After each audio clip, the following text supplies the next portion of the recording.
What's the best way to convince somebody? Appeal to their self-interest. Hi, my name's Dave. I go by the Spiritual Gentleman. And join me on my daily journey through the Daily Stoic. 366 meditations on wisdom, perseverance, and the art of living by Ryan Holiday and Stephen Hasselman. If you enjoy Stoic content, self-improvement, don't forget to like, share, and subscribe. And keep up to date on my daily challenge. Today is August 23rd. It's in your self-interest.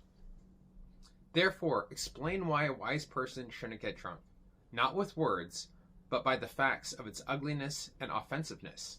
It's most easy to prove that so-called pleasures, when they go beyond proper measure, are but punishments. Seneca, Moral Letters, 83.27. There is a less effective technique to persuading people to do something than haranguing them. Is there anything that turns people off more than abstract notions?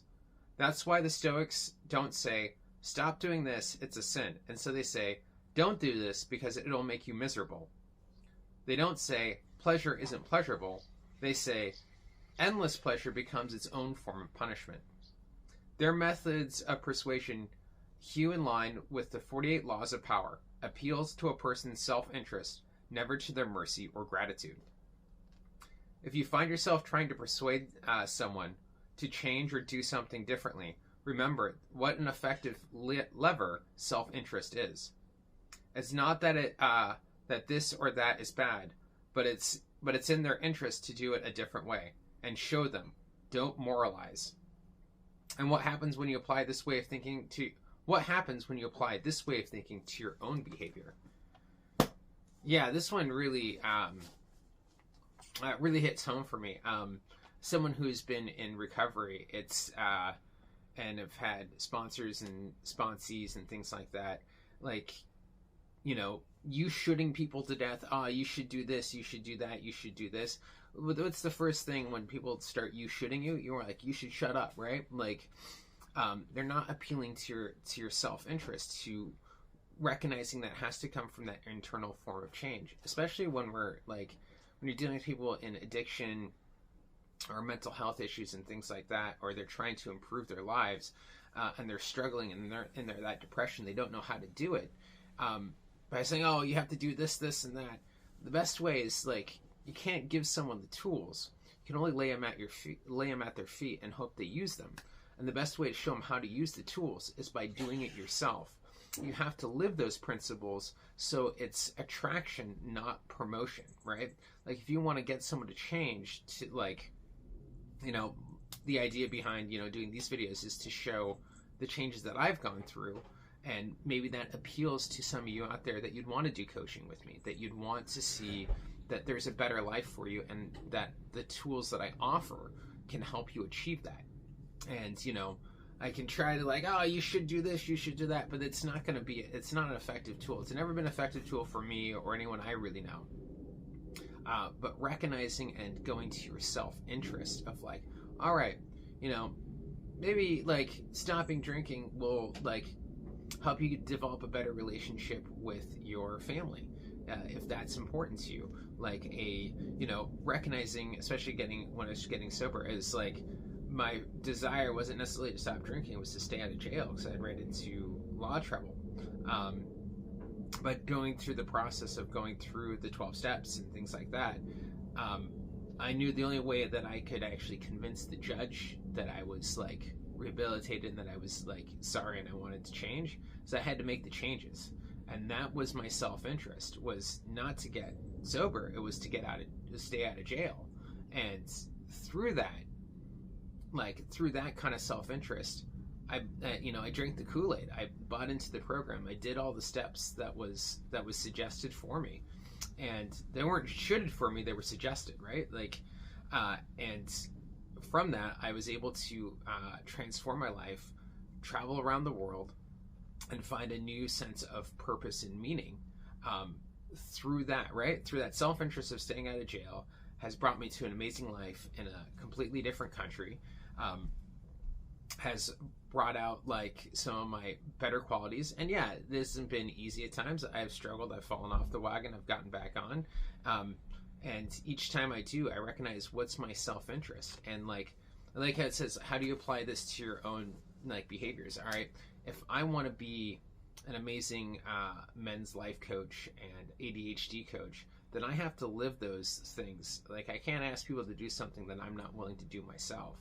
By, like, appealing to their self-interest, appealing to what they want to achieve out of their lives, of like recognizing where I was at that point of like, look, this is what worked for me and of how I got here.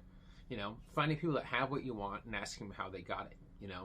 So if you're looking to improve your life, improve your dating and social life, improve your inner spiritual life, improving the way you talk to yourself, and recognizing who you are and taking like ownership and feeling grateful for it and feeling powerful of who you are and what you want to achieve, being the warrior that you can be, the internal spiritual warrior, to become a spiritual gentleman. I mean, there's a reason why I use that as my handle, is that I truly believe that there's a way to master that inner spiritual and those inner base qualities that touch really into our divine masculine, and feminine too, right? But like into our divine selves of the I ams, the I am that I can be what I want to be, as long as I'm willing to do the work for it. I heard this phrase once that,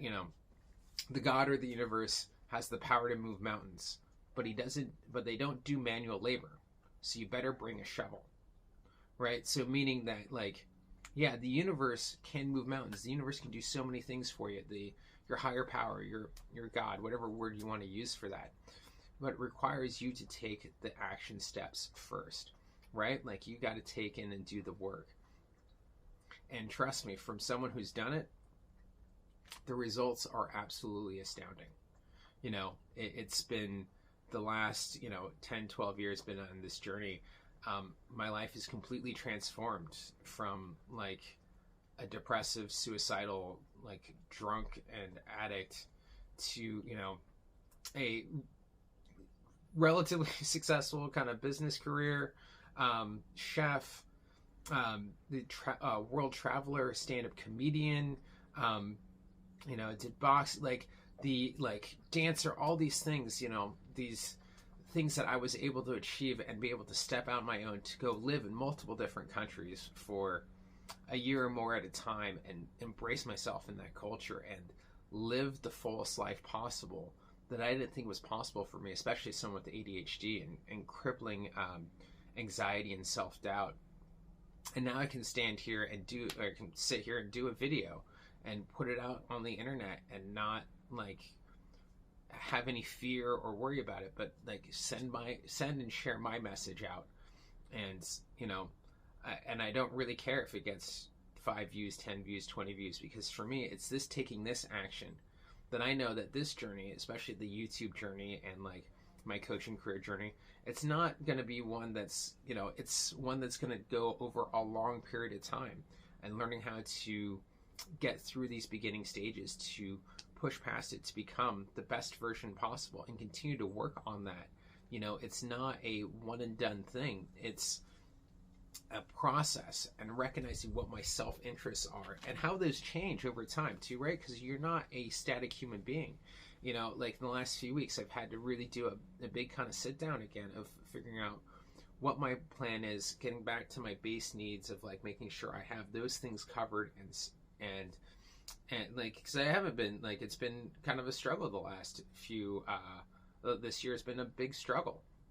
But it's through that struggle that I've been learning so much more about myself, about where I want to go, and stop being passive in my life, but being an active participant, a co-author of my life. Going back to that quote I said about God moving mountains, to me, it really comes down to recognizing that you aren't just a character in your story, you're the co-author of your story. You have the opportunity to write what story and how you want to view and perceive the world is up to you. And learning how to tap into that ability. It's recognizing what's in your control and outside your control, and how you wish to view and take on and shape the world. And I believe I can help you do that too. If you're watching this, chances are you came across this content because you're looking to make those kinds of changes. that you are trying to find that hope and that light in the darkness, to be like, man, I really want to like improve my life, that I don't know how to do it. The thing is, yes, you can. There's so many resources out there now, so many people willing to help you, finding the right one that fits you. So make sure to ask the question, do they have what I want, and am I willing to go to any length to get it? Yeah, I think that's all I got for today's video. Love to know what your thoughts are about how do you appeal to your own self-interest and how do you appeal to the self-interest of others. Love to know that in the comments below. And please, if you could, if you're watching this on YouTube, if you could definitely hit that subscribe button. 87% of the people who watch my videos aren't actually subscribed, and it really does help out the channel so much. Even just a thumbs up, a comment, definitely helps to give me that encouragement to keep going on. But either way, I'm going to keep going on anyway, so I'm going to try my best. And that's all you can do. Anyways, though, have a great, if not better day.